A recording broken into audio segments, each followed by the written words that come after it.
ఈ యొక్క తణుకులో మొత్తం 29 బాండ్స్ ఇచ్చారు అధ్యక్ష. అవి ఇచ్చింది ఇద్దరు ముగ్గురే. ఇక్కడ మాత్రం చాలా పెద్ద స్కామ్ జరిగినట్టుగా ప్రాథమిక అంచనాలు వచ్చింది.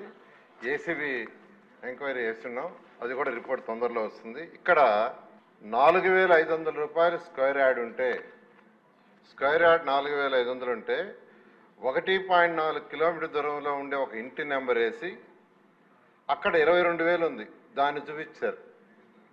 అంటే ఎక్కడైతే వాళ్ళు ఇచ్చారో అది 4,500, కానీ అక్కడ ఉన్న రేటు చూపించకుండా 1.4 కిలోమీటర్లో ఉండే ఒక ఇంటి నెంబర్ వేసి అక్కడ రేటు చూపించారు.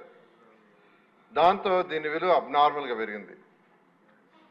మొత్తం యాక్చువల్గా ఇక్కడ జరిగిందంటే ప్రాథమికంగా వచ్చిన యొక్క అంచనా ప్రకారం ఇక్కడ మొత్తం 29 బాండ్లు గాను 27.96 ఎకరాలు, 27.96 ఎకరాలు యాక్చువల్గా.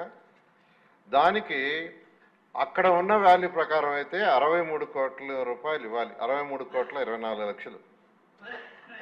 63,24,00,000 ఇవ్వాల్సి ఉంటే 754,67,000 తీసుకున్నారు.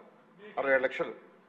754,67,000 అంటే 691,43,00,000 స్కామ్ జరిగిందని ప్రాథమికంగా డిపార్ట్మెంట్ ఎంక్వైరీ ఇచ్చింది అధ్యక్ష. అయితే దీని మీద ఏసీబీ వేస్తున్నాం. ఏసీబీ ఎంక్వైరీ ఇచ్చిన తర్వాత ఏం చేయాలనేది ముందుకు పోతాం. అదేవిధంగా తిరుపతిలో కూడా ఎలాంటి భారీ స్కామ్ జరిగింది. అయితే అక్కడ 4-5 సార్లు యాక్చువల్గా ఎంక్వైరీ చేసిన అక్కడ కమిషనర్ గారు ప్రాపర్ రెస్పాన్స్ ఇవ్వలేదు. 4-5 సార్లు. దాన్ని ఇప్పుడు మళ్ళీ ఎంక్వైరీ చేస్తున్నాం. అదేవిధంగా విశాఖపట్నం, గుంటూరు అక్కడ కూడా యాక్చువల్గా ఈ బాండ్స్ మీద యాక్చువల్గా వచ్చినాయి, వాటి మీద ఎంక్వైరీ చేస్తున్నాం అధ్యక్ష.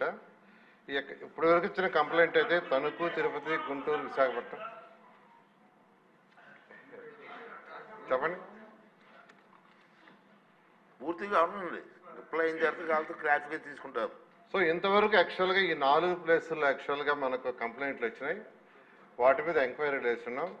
ఎంక్వైరీ వచ్చిన తర్వాత దాని మీద యాక్షన్ తీసుకోవడం జరిగింది. ప్రస్తుతానికి ఆ బాండ్స్ ఏదైతే ఇచ్చినవి ఉండే అన్నీ స్టాప్ చేసాం, కంప్లీట్గా స్టాప్ చేయడం జరిగింది. వాటిని బాండ్స్ని ఇంకా ఇచ్చేయొద్దన్నాం. ఇక్కడ తణుకులు అయితే 60% సేల్ చేశారు, ఒక 40% యాక్చువల్ పెండింగ్ ఉంది. విశాఖపట్నంలో అయితే అన్నీ స్టాప్ చేస్తున్నాం. ఈ విధంగా రాబోయే 15 రోజుల్లో అయితే ఎక్కడ బాండ్స్ రిలీజ్ చేయొద్దని నేను యాక్చువల్గా ఇన్స్ట్రక్షన్ ఇచ్చాను. అంటే వేరే బాండ్స్ కూడా ఇవ్వద్దు, దీని మీద స్టడీ చేసి ముందుకు పోతామని నేను అధికారులకి ఒక 15 రోజులు యాక్చువల్గా ఆపండి అని చేయటం జరిగింది అధ్యక్ష. ఈ రిపోర్ట్లు రాగానే యాక్షన్ తీసుకొని ముందుకు పోవటం జరుగుతుంది.